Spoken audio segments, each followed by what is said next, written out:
Fascist Sheikh হাসিনার 15 বছর দীর্ঘ শাসন আমলে ভারত সরকার তার সাথে বিশেষ সম্পর্ক বজায় রেখে বাংলাদেশের গণতন্ত্রকামী মানুষের প্রতি কি কি অন্যায় আচরণ করেছে তেমন 10টা উল্লেখযোগ্য পয়েন্ট আজ আমি আপনাদের সামনে তুলে ধরব।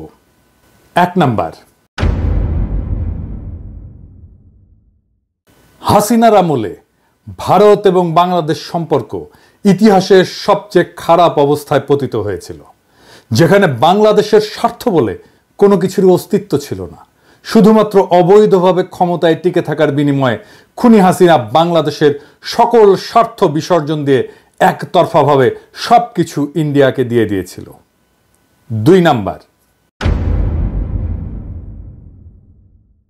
বাংলাদেশের জাতীয় সংসদের নির্বাচন সহ সকল ধরনের স্থানীয় সরকার নির্বাচন ব্যবস্থা ধ্বংস করে শেখ হাসিনা ভয়ঙ্কর স্বৈরতান্ত্রিক একদলীয় ফ্যাসিস্ট শাসন ব্যবস্থা চালু করেছিল। সেই ব্যবস্থাকে ইন্ডিয়া প্রতিবেশী দেশের আভ্যন্তরীণ বিষয় বলে প্রশ্রয় দিয়েছে এবং গণতান্ত্রিক এবং মুক্ত বিশ্বকে এমন অপরাধমূলক আচরণের বিরুদ্ধে কথা বলতে এবং প্রশ্ন তুলতে বাধা দিয়েছে। 3 নাম্বার পয়েন্ট,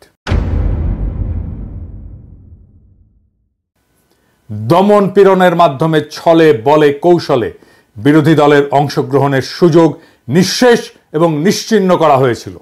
জনপ্রশাসন, পুলিশ, সেনাবাহিনী, বিচার ব্যবস্থাকে যথেচ্ছ ব্যবহার করে ভোট কারচুপি এবং জালিয়াতির মাধ্যমে বারে বারে নিজেদেরকে বিজয়ী ঘোষণা করেছিল ফ্যাসিস্ট আওয়ামী লীগ। আর শেখ হাসিনার সেই অবৈধ সরকারকে কে প্রথম স্বীকৃতি প্রদান করবে বা বৈধতা দেবে তা নিয়ে তীব্র প্রতিযোগিতায় লিপ্ত হতো ইন্ডিয়া এবং চীন। এক্ষেত্রে কর্তৃত্ববাদী চীনের সাথে তথাকথিত বৃহত্তর গণতন্ত্রের দেশ ইন্ডিয়ার আচরণের বিন্দুমাত্র পার্থক্য ছিল না। সরাসরি বাংলাদেশের আভ্যন্তরীণ রাজনীতিতে, ভোটের রাজনীতিতে হস্তক্ষেপ করেছে ইন্ডিয়া। অসংখ্য উদাহরণ আছে। 4 নাম্বার পয়েন্ট,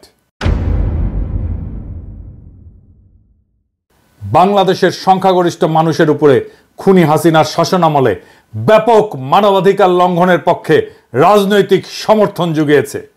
বিশ্ব পরিমণ্ডলে অপরাধীর পক্ষে দাঁড়িয়েছে ভারত রাষ্ট্র। এর বিরুদ্ধে প্রতিবাদ করেছে, বিশ্ববিবেক জাগ্রত করার চেষ্টা করেছে আন্তর্জাতিক মানবাধিকার সংস্থাগুলো, যেমন Asian human rights commission, amnesty international, human rights watch, FIDH আর RFK হিউম্যান রাইটস ফাউন্ডেশন। বিরোধী দলগুলো এবং রাজনৈতিক ভিন্ন মতাবলম্বীদের দমন করতে এমন হাজার হাজার নেতাকর্মীদের বিরুদ্ধে মিথ্যা মামলা মোকদ্দমা দিয়ে তাদেরকে নিষ্ক্রিয় করা হতো। শুধু তাই না, গ্রেপ্তারকৃত বিরোধী নেতাকর্মীরা হেফাজতে নির্যাতনের শিকার হতেন। অনেকে কারাগারে চিকিৎসার অভাবে এবং নির্যাতনে মারা গেছেন। বিরোধী দলীয় সমাবেশ এবং আন্দোলনের উপরে সরকার সমর্থিত বাহিনী নিয়মিতভাবেই সংঘবদ্ধ হামলা করেছে এবং সকল ক্ষেত্রেই এইসব অপরাধীরা বিচার থেকে রেহাই পেয়েছে। আইন শৃঙ্খলা বাহিনী, বিশেষ করে র্যাব এবং পুলিশ অজস্র বিচার বহির্ভূত হত্যাকাণ্ড ঘটিয়েছে। ক্রসফায়ার বা বন্দুকযুদ্ধ নামের ঘটনাগুলোতে বহু বিরোধী দলের নেতা কর্মী প্রাণ হারিয়েছে।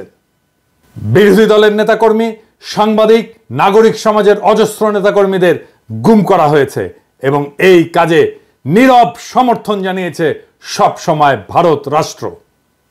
5 নাম্বার পয়েন্ট, সাংবাদিক এবং মানবাধিকার কর্মীদের উপরে ডিজিটাল সিকিউরিটি অ্যাক্ট ব্যবহার করে হয়রানি এবং গ্রেপ্তারের ঘটনা অহরহই ঘটেছে। মুক্ত সাংবাদিকতা এবং মত প্রকাশের স্বাধীনতাকে কঠোরভাবে দমন করা হয়েছে। সরকারের বিরুদ্ধে সমালোচনা করা ব্যক্তিদেরকে গ্রেপ্তার করা, আটককৃতদের নির্যাতনের শিকার হওয়ার ঘটনা ছিল নিত্য নৈমিত্তিক বিষয় এবং অসংখ্য মানুষকে দেশ ছাড়া করা হয়েছে। মানবাধিকার রক্ষা করতে চাওয়া ব্যক্তি এবং সংস্থাগুলোকে নিয়মিত হুমকি, নজরদারি এবং প্রশাসনিক হয়রানির মুখোমুখি হতে হয়েছে। মানবাধিকার সংস্থা অধিকারকে বন্ধ করে দেওয়া হয়েছে। শুধু রাজনৈতিক সমর্থনই না, খুনি হাসিনা সরকারের এমন সকল ধরনের অপরাধমূলক কর্মকাণ্ডে সার্বিক সহায়তা করে গোয়েন্দা তথ্য জুগিয়ে এবং নির্যাতনের নানান কৌশল শিখিয়ে প্রশিক্ষণ দিয়েছে ভারতীয় কর্তৃপক্ষ। এখনো বাংলাদেশের বাহিনীগুলোর মধ্যে ভারতীয় অফিসারেরা প্রশিক্ষক হিসেবে আছে বলে অসমর্থিত সূত্রে জানা যাচ্ছে। অন্তত 2 জনের পার্টিকুলার আমি পেয়েছি, ভেরিফাই করছি।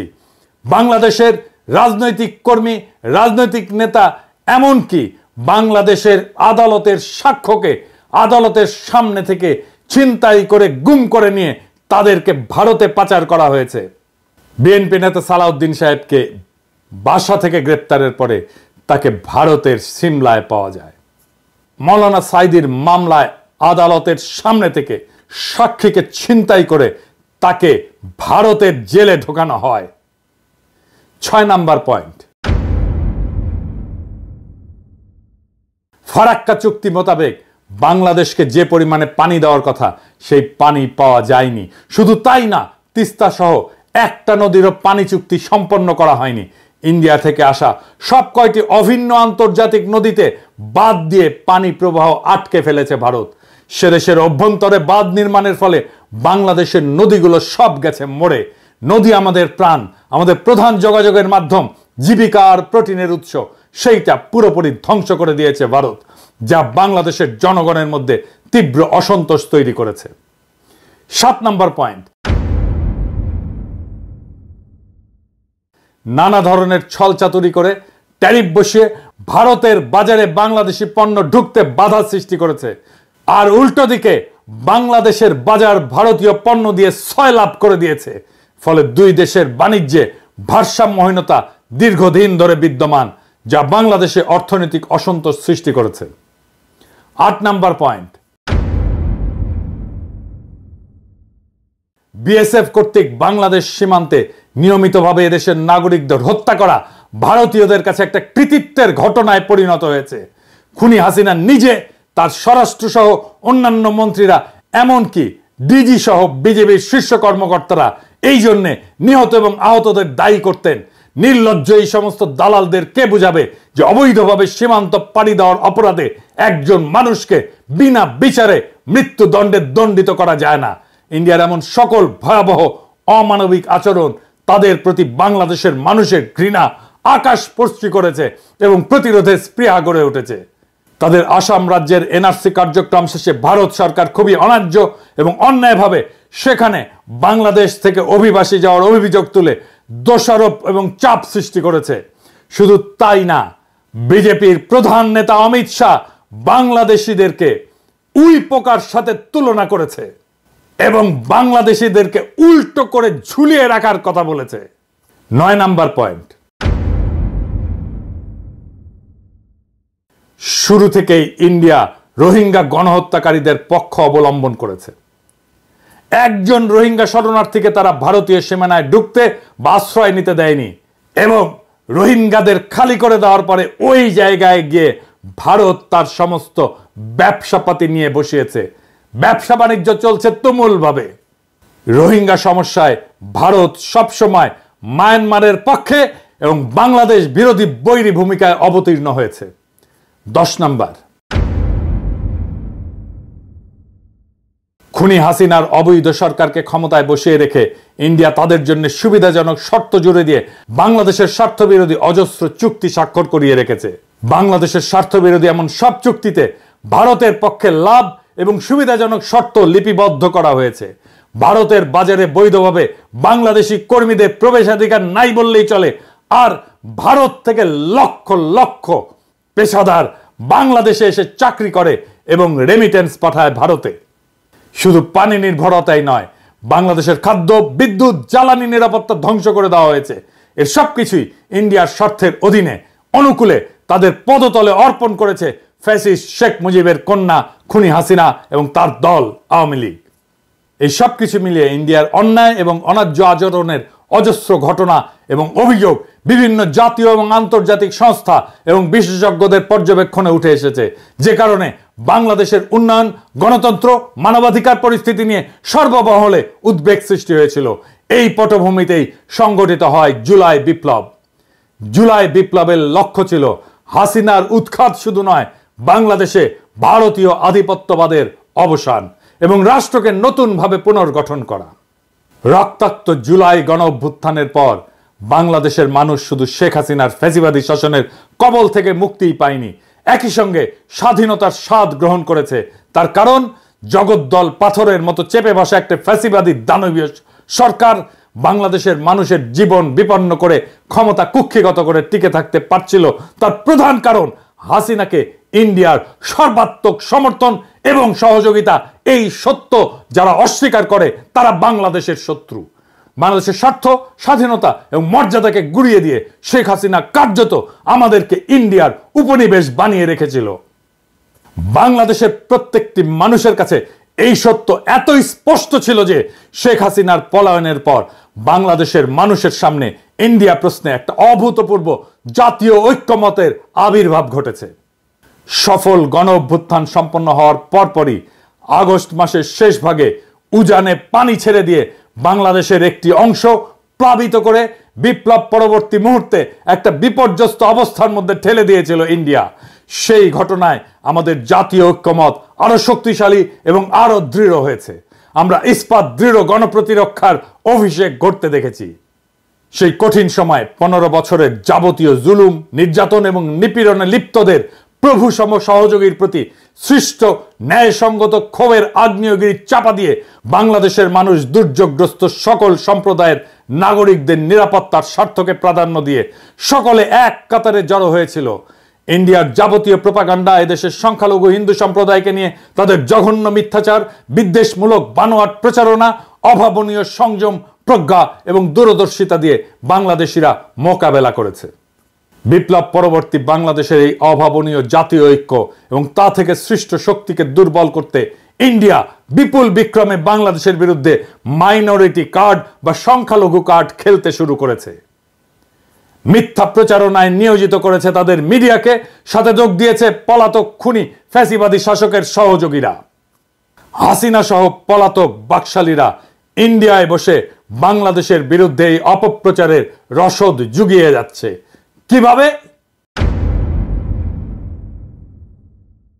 ইন্ডিয়া দৃশ্যত তার সমস্ত রাষ্ট্রশক্তিকে এই কাজে নিয়োজিত করেছে।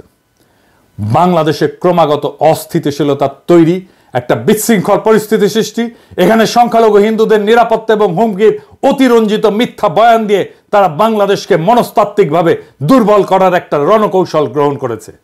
ইন্ডিয়ার এই কৌশল বাস্তবায়নের সুযোগ করে দিয়েছে বাংলাদেশের মূল ধারার রাজনৈতিক দলগুলো। আমি তাদের নাম উল্লেখ করে আর তিক্ততা বাড়াতে চাই না।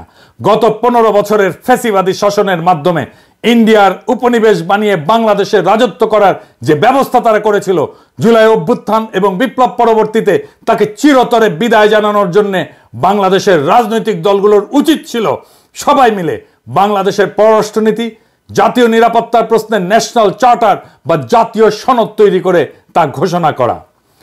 তারা সেই কাজ করতে চূড়ান্তভাবে ব্যর্থ হয়েছে। এই ব্যর্থতা বাংলাদেশের সকল রাজনৈতিক দল এবং রাজনৈতিক নেতাদের। এই কাজ যেটাকে বলে ফ্যাসিলিটেট করা, সেটা করতেও প্রফেসর ইউনূসের সরকার চরমভাবে ব্যর্থ হয়েছে। গণপ্রতিরক্ষার নীতি গ্রহণ করে সম্মিলিতভাবে জাতীয় ঐক্যের এক নতুন অবস্থান সৃষ্টি করা উচিত ছিল বিপ্লবের পরেই। বাংলাদেশের এই অভাবনীয় জাতীয় ঐক্যকে সংহত না করে তারা শুরু করেছে অনুগ্রহ লাভের সেই পুরনো দেন দরবার, তথাকথিত বন্ধুত্ব রক্ষার প্রচেষ্টা, শক্ত অবস্থান গ্রহণের দুর্বলতা, ইন্ডিয়া প্রশ্নে দৃশ্যমান বিভক্তি প্রকাশের কারণে শত্রুপক্ষ আজ আবার পুরনো কায়দায় বাংলাদেশকে কোণঠাসা করার হীন চেষ্টায় সর্বশক্তি প্রয়োগ করে বিজয়ী জনতার উপরে ঝাঁপিয়ে পড়েছে। কিন্তু ভারত কেন এই সুযোগটা পেল? ইন্ডিয়া একটা মিথ্যা প্রচারণার পাশাপাশি যুদ্ধংদেহী মনোভাব প্রদর্শনের জন্য তার সমস্ত রাজনৈতিক দল, কংগ্রেস, তৃণমূল সহ এমনকি তাদের কমিউনিস্ট পার্টিগুলো সহ সকল প্রতিষ্ঠানকে একত্রিত করতে পারলেও বাংলাদেশের সকল ফ্যাসি বিরোধী রাজনৈতিক দল শক্তি একটা জায়গায় পৌঁছাতে পারেনি। এই দুর্বলতাই প্রিয় মাতৃভূমিকে আবার ইন্ডিয়ার মতো হিংস্র নেকড়ের হুমকির মুখে ঠেলে দিয়েছে। এই ব্যর্থতা বাংলাদেশের সকল রাজনৈতিক দলের। আর উল্টো তারাই আমাদেরকে দোষারোপ করে ঐক্য বিনষ্টের। কি তামাশা! ইন্ডিয়া প্রশ্নের লুকোচুরি, দ্বিধা ও পুরনো নতজানু নীতি যতদিন বজায় থাকবে ততদিন ইন্ডিয়ার সেই আগ্রাসী আচরণ মোকাবেলা করা যাবে না। আর এই সুযোগ নিয়ে বাংলাদেশের উপরে শত্রুতার আধিপত্য বজায় রাখতে চাইবে, ইন্ডিয়া তার বৈশ্বিক প্রভাব খাটিয়ে মনস্তাত্ত্বিক যুদ্ধ পরিচালনার জন্য মিথ্যা প্রপাগান্ডা এবং সংখ্যালঘু সম্প্রদায়কে অব্যাহতভাবে ব্যবহার করে যাবে। বাংলাদেশকে তার কলোনির মতো করে ফিরে পেতে চাইবে আবারও। হাসিনাকে ক্ষমতায় রেখে বাংলাদেশ থেকে যে অসম, অন্যায্য এবং একপাক্ষিক সুবিধাগুলো ইন্ডিয়া কুক্ষিগত করেছিল তার সবকিছু বজায় রাখার পন্থা হিসেবে একটা বৈরী পরিবেশ এবং যুদ্ধনীতি বজায় রাখবে ইন্ডিয়া, এইটা লিখে রাখতে পারেন। যারা ভারতের অনুগ্রহ লাভের ইঁদুর দৌড়ে লিপ্ত হলো তারাই বাংলাদেশের সবচেয়ে র্যাডিক্যাল অ্যান্টি ইন্ডিয়ান ফোর্সকে কোণঠাসা করার মিশনে নেমেছে। আপনারা দেখেছেন কিভাবে তারা ভারত প্রশ্নে নতজানু নীতি নিয়েছিল। আমি সেই সব স্মরণ করিয়ে দিয়ে আর তিক্ততা বাড়াতে চাই না। মনে রাখবেন, আমি ইলিয়াস বাংলাদেশের ব্যাপক মানুষের সমর্থনে বৃহৎ রাজনৈতিক দলগুলোর মুখোমুখি দাঁড়িয়ে একরোখা বিরোধিতা করে যাওয়াতেই ভারত প্রশ্নে সবার সুর পাল্টাচ্ছে। সরকারি শুধু না, রাজনৈতিক দলগুলো ভারত প্রশ্নে অনেক বেশি স্বচ্ছ এবং শক্ত ভূমিকা নিচ্ছে, আলহামদুলিল্লাহ। ভারতের এই যুদ্ধের কৌশল এবং অভীষ্ট লক্ষ্য যদি আমরা বুঝতে অক্ষম হই, বাংলাদেশের রাজনৈতিক দলগুলো যদি তাদের ক্ষমতায় আসার অসুস্থ প্রতিযোগিতায় ভারতের আশীর্বাদ পাওয়াকে দেশের স্বার্থ রক্ষার চেয়ে বেশি গুরুত্বপূর্ণ মনে করে, তাহলে হাজার হাজার তরুণের তাজা রক্তের বিনিময়ে অর্জন করা প্রিয় মাতৃভূমির দ্বিতীয় স্বাধীনতা আবারও বিসর্জন দিতে হতে পারে। তাহলে আমাদেরকে আবারও পরাধীনতা বরণ করতে হবে। হাসিনার চেয়েও খারাপ আরেকটি অপশাসকের কাছে আমাদের জীবন, স্বাধীনতা ও ইজ্জত বন্ধক রাখতে বাধ্য হতে হবে। আমরা তা চাই না, আমরা কোনোদিন তা হতে দেব না। আমরা অবশ্যই তা প্রতিরোধ করব জীবন দিয়ে হলেও। বাংলাদেশ শুধু একটা ভূখণ্ড না, এটি একটি জ্বলন্ত আদর্শ, একটা সংগ্রামের প্রতীক। হাজার হাজার ছাত্র জনতার রক্তের বিনিময়ে অর্জিত এই মুক্ত মাতৃভূমি আমরা কারো পদতলে সমর্পণ করব না। দেশবাসীকে আহ্বান জানিয়ে বলতে চাই, গণঅভ্যুত্থান এবং জুলাই বিপ্লবে অংশগ্রহণকারী সকল রাজনৈতিক দল, ছাত্র জনতার সংস্থাগুলো একসাথে বসে ভবিষ্যতের জন্য এদেশের বৈষম্য বিরোধী উন্নয়নের নীতি কৌশল নির্ধারণ, অভিন্ন পররাষ্ট্রনীতি, প্রতিরক্ষা নীতি প্রণয়ন করতে হবে। এটাই হবে আমাদের ঐক্যের ভিত্তি। দেশবাসীকে আহ্বান জানিয়ে বলতে চাই, গণঅভ্যুত্থান এবং জুলাই বিপ্লবে অংশগ্রহণকারী সকল রাজনৈতিক দল এবং ছাত্র জনতার সংস্থাগুলো বসে 3টা সনদ লিখতে হবে। কি কি? উন্নয়নের নীতি, পররাষ্ট্রনীতি, প্রতিরক্ষা নীতি। এই 3টাই হবে আমাদের ঐক্যের ভিত্তি। ঐক্য নষ্ট করতেছি বলে যারা চিল্লান, দেখি এইটা করতে পারেন কিনা, এটা করার হিম্মত হয় কিনা। যদি চান এটা লিখে দিতেও পারি। ঐক্য ঐক্য করে চিল্লান, কার ভিত্তিতে ঐক্য, কেন ঐক্য, সেটা ক্লিয়ার করে বলতে হবে। আর এইবার মেহেরবানি করে লড়াইয়ের সব স্টেক হোল্ডারদেরকে সম্পৃক্ত করবেন এই 3টা নীতি লেখার জন্য। এই 3টা নীতি বা 3টা সনদ লেখার জন্য জাতীয় ঐক্য তখনই সম্ভব হবে যখন একটা লিখিত বা অলিখিত চুক্তি বা সনদ বা চার্টার থাকে। নবী করিম পিস বি আপন হিম একটা চার্টার করছিলেন, মদিনা সনদ। এইরকম একটা সনদ বানান। বাংলাদেশ মুক্ত হয়েছে শুধুমাত্র ভোটের জন্য না, বাংলাদেশ মুক্ত হয়েছে একটা নতুন রাষ্ট্রের জন্য। এটা আমাদের জাতীয় মর্যাদা, স্বাধীনতা এবং ভবিষ্যৎ প্রজন্মের জন্য। এই লড়াইয়ে আমরা জয়ী হবই। দেশবাসীকে আশ্বস্ত করে বলতে চাই, আওয়ামী লীগের প্রত্যাবর্তন আর ভারতীয় আধিপত্যবাদের নতুন অভিষেকের চেষ্টা করলে বাংলাদেশ বুক চিতিয়ে প্রতিরোধ করবে। প্রয়োজন হলে আবারও দেবে 1 নদী রক্ত। তবুও সেই আওয়ামী শাসনে, ভারতের দাসত্বের জীবনে কখনো ফিরে যাব না। হয় মুক্ত স্বাধীন মাতৃভূমি অথবা মৃত্যু, এর মাঝামাঝি আর কিছু নয়। ইনকিলাব জিন্দাবাদ।